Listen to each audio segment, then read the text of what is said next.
we'll go ahead and start. So last week, Earl and I were on the Cromford report call. I don't know with both of you if you guys have availability at 11 o'clock or 10 o'clock in the morning to sit through an hour and a half of 2 hour of Tina Tambor talking about the current market. But if you ever do get to join in on those calls, it can be kind of depressing in this market right now, and I'll show you why. So we kind of just wanted to summarize what's going on in the Phoenix housing market. And I think we were alluding to it in the last few months, but things are tough right now. Houses are sitting longer. And a lot of today's presentations about what statistics are supporting that. So as you can see here, Redfin reports that the Phoenix Valley area active listings now greatly outnumber the buyers, which is the largest surplus since at least 2013. Now, I am gonna do a little asterisk, caveat, or share my opinion on this. And Tina said this in the Cromford report too, that these national companies like Redfin and Zillow, a lot of the info they put out there is on a scale for the nation. And even if it's for the city of Phoenix, it isn't taking into account zip codes and neighborhoods. So though things can be a little bit different in Santan or Maricopa or Casa Grande, it's not going to be the same in Scottsdale, Biltmore, Phoenix, Arrowhead, Anthem. So even though you may come across clients, family, friends, Facebook, anybody saying, oh, Phoenix is getting hit in the market right now, may not necessarily be true. And you kind of have to have that in the back of your mind. And I'll show you how you can battle those kind of conversations with potential sellers or buyers with real statistics and where you can show them that. So according to Redfin, we're in a tough spot. And I say it depends. This buyer-friendly trend is part of a national shift, although high prices and mortgage rates still challenge many. So the signs of a mass sell-off and price pullbacks. I think that's going to be true. I think we're seeing that in some of our listings now, especially in the outer areas of the city. And Tina mentioned that Santan is getting hit pretty hard right now. And I think we all have seen our Flintlock listing sitting there for quite a while. And it's a really nice house. So Newsweek highlights a noticeable influx of new listings, plus 20% year over year, but demand remains weak. Some homes have seen significant price drops, with one example showing a listing dropping from the asking $431,000 to an estimated foreclosure value of $289,000. So that's, as the picture shows there, that's pretty drastic. I don't think we're at that point yet, but basically, let's say they originally listed the price at $431,000, and they couldn't get an offer, they couldn't get it sold. The house sat on the market, the seller stopped making payments, and then they had to drop it to the foreclosure value of under $300,000.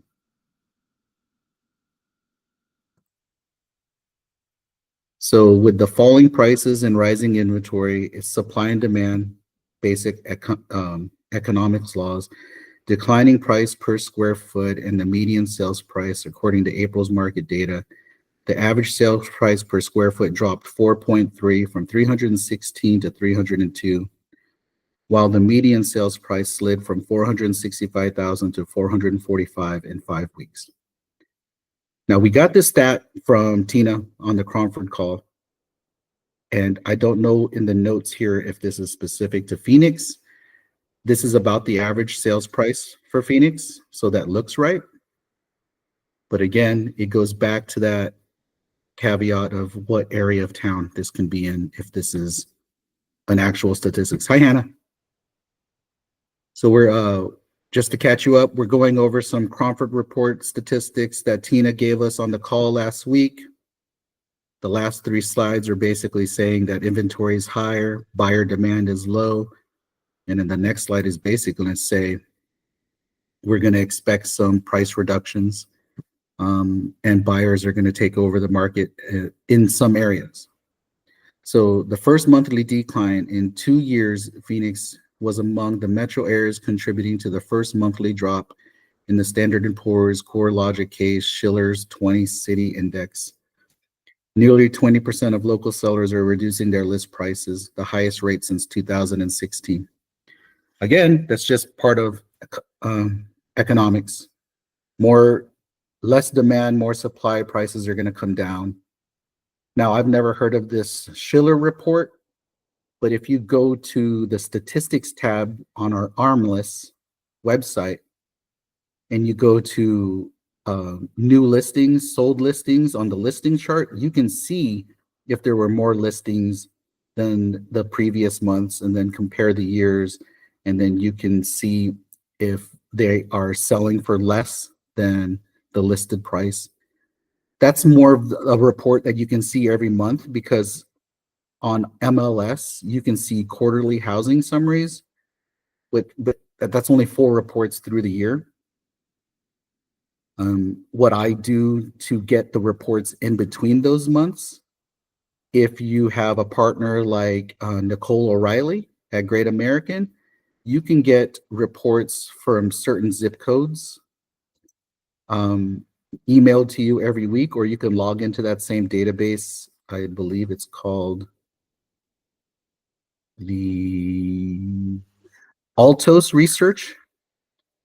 You can get those kind of statistics for your listing zip code, or for any zip code that your clients might be interested in. And you can get the weekly stats of what the average sales price, I'm looking at one right now, median sales price, price per square foot, average per day. And you can get it real narrowed down. And here's a trick that I do too with my listings. I take the PDF version of that report for the zip code, and then I have ChatGPT analyze last week's and this week's, and I tell it to write a professional email analyzing both of the reports, showing me the difference between new listings and sold price, and basically make a really nice professional email with the highlighted bullet points of what I think they need to do for their listing to sell. And ChatGPT writes out the whole email for me.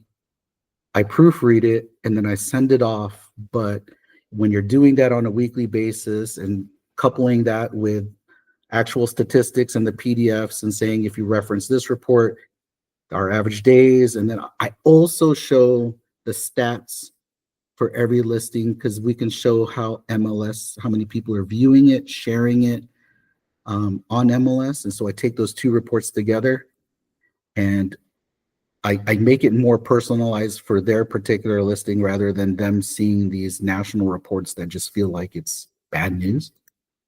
I could share that email with any of you, or the ChatGPT prompts in the way that I ask ChatGPT so that it comes out pretty polished. I can show those to you guys too through an email. So I'll just keep going here. Slide 7. Rocket Homes, which I believe is a subsidiary of Rocket Mortgage, reports that 8,000 active listings in May, a rise of 4% from April to May to April, and with 57% of sold homes below their asking price. That's a pretty big number to consider. And I know we're getting a lot of listing appointments lately. I know Hannah's gone on a couple. I have a couple more in the next month. We need to start building into our presentations that this market is not in their favor. If they are on Zillow and thinking that their homes are worth more than what they are, we need to be honest with them and say, you might be 6 months behind. Like, if this is an exact number that you need to get to be able to do the things you want to do with your proceeds, maybe I'm not the person to sell it for you. Unless you want to take a listing, spend some money, and not know what's going to happen with it. I'm not in the business of doing that, but start building a cushion into your listing presentations, because 50% of sold homes closing below their asking price, that's a significant number for us to consider. And again, at the same time, take in your neighborhood stats into consideration, because some parts of the valley are different than others.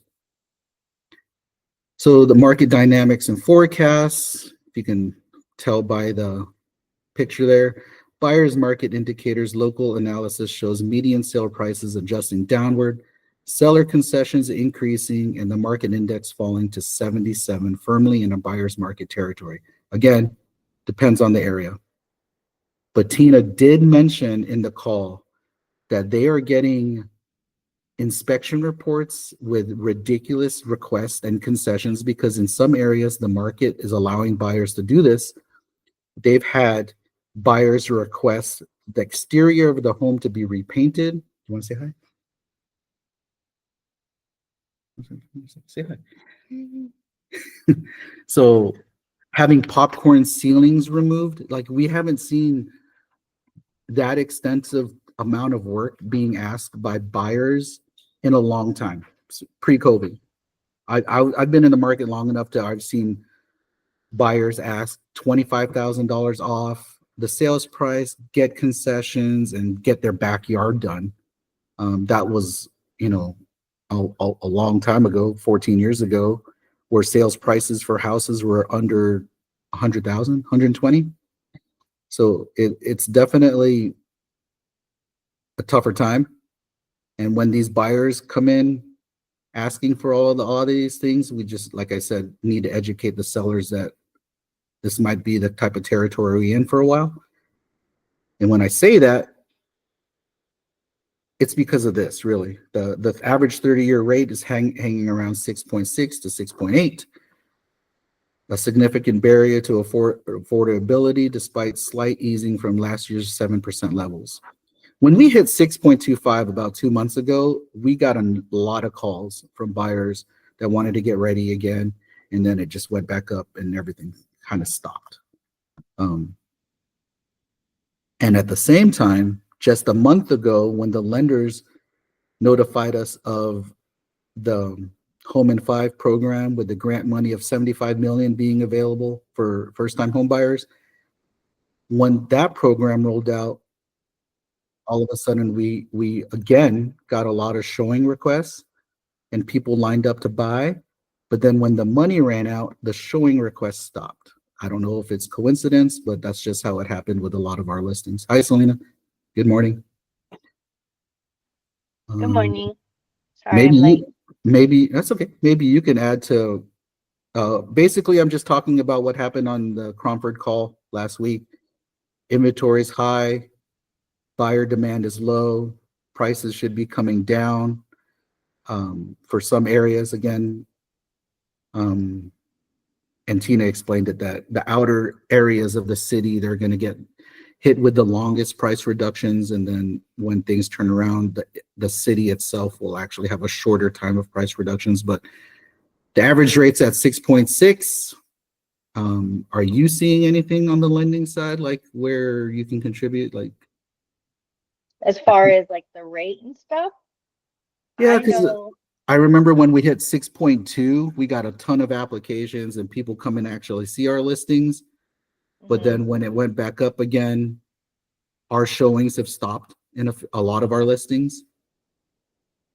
And then Yeah. when the grant money ran out, a lot of our showings stopped too. Oh yeah, there's no more grant money. But there are other programs though that are kind of like that Home in 5. Like we have an Access Zero one that's really similar to Home in 5. But I think as far as like the rate, buyers can ask for anything right now. I have like in my own contract, I asked for full concessions, full compensation, and they paid it, no questions asked. I have a couple other ones that FHA, they ask for 6% concessions plus 3% commissions, and they all got it. Like, Holy cow. yeah, like sellers are not saying no. So that plays into the rate a lot because then the price of the rate is what kind of changes every day. So the price of the buy down, I should say, is what changes every day. But if you have that 6%, and then if you have somebody that uses BPA, they're getting in like the low sixes, maybe even high fives. Okay. So before you got on the call, Tina explained that they've seen deals close with buyers getting the exterior and the interior of the house repainted as part of their negotiations. Yep. because in a certain buyer's market, that's going to happen. And then even having popcorn ceilings removed, I haven't seen that since when we got into the business, when the prices were a lot lower. It's Good kind of days. crazy. Yeah, I mean, you can ask for whatever you want right now, as far as like the buyer side. Sellers, if you have sellers, you just really need to like reiterate that this is the type of market we're in. Because I Yeah. was even in Colorado like a couple weeks ago, and the market there is not like how it was here. Like you can ask for stuff, but it's not as aggressive as it is here, where the buyers are asking for like their firstborn. It's not like that at all. But here, like what I'm seeing, they can ask for anything. I think they're getting away with it too because Colorado, I mean, it's not Denver. I don't know where you were at, but in Phoenix, we were so lucky to get a huge increase in price point and equity fairly quickly that people are willing to give away some of that equity because it went up so fast. Yeah. And that's a good thing too. Like when you're writing offers, pull up the tax records and see what they owe, Yeah, because that's also can play into negotiations as well. and see how much they bought it for. Yeah. Yeah. So on Tina's call, she thinks that if we hit 6.2, that that could be 6.2%. That could be the indicator of it changing, like buyers will start coming back to the market. I thought it was Mhm. more in the fives. I think if we hit fives, there's just going to be an influx of refis and people realizing I might as well get this 5% and change my current living situation rather than staying where I'm currently at. So I think, I don't know, Tina's probably a hell of a lot smarter. So if 6.2 is a good number, I think they think it's within this year. And that goes to the next slide, right? Like, so the expected rebound for 2025, these forecasts from, of course, our best friends, NAR and Zillow, suggest a rebound in home sales this year, with the Phoenix listed among the top 10 promising markets of 2025, even as price growth moderates. What can we expect in the second part of the half? As a buyer's market, high inventory, stable or soft pricing, moderate rate drops, dips to 6% or below. They expect more suburban and construction in expansion areas like Goodyear, Buckeye, Surprise, and Peoria, which we've all been talking about. The Northwest is going to be busy. I guess before I get to this next slide, is there anything else that you guys expect or nervous about for the second half of the year? Because July 2nd is actually the midpoint of the entire year. So that kind of goes to the next slide. I'm going to ask anybody if they want to schedule an appointment to go over their business plan, or if they're not haven't created a business plan, or if you haven't set your halfway year goals, come meet me and Earl. We can do a review of what's going on for your year so that you can get back on track or change anything in your plan so that you could hit your goals for the year. And some of the newer updates that we need to have it done in the office is that we're going to ask all agents to submit a CDA for rental transactions into Loop. I think that is a new update that needs to help so that we can keep track of all of these files. And please ensure that all transaction documents are uploaded to Loop within 48 hours of execution. I think we've had to ask for a record number of letters of explanation for those late submittals in the last month. So I doubt that'll be the last time you hear that in the next couple weeks.